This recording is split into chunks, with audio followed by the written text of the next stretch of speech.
আসসালামু আলাইকুম জামাল খান।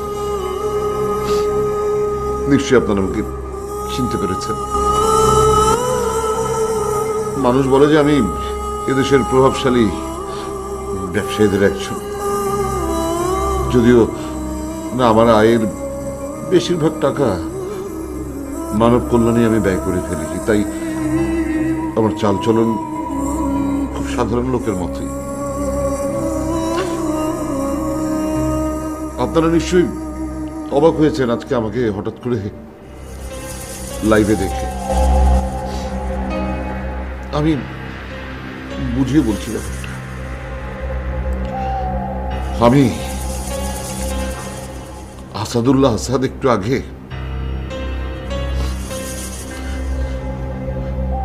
কলেজ পড়ুয়া একটি ছেলেকে হত্যা করেছি।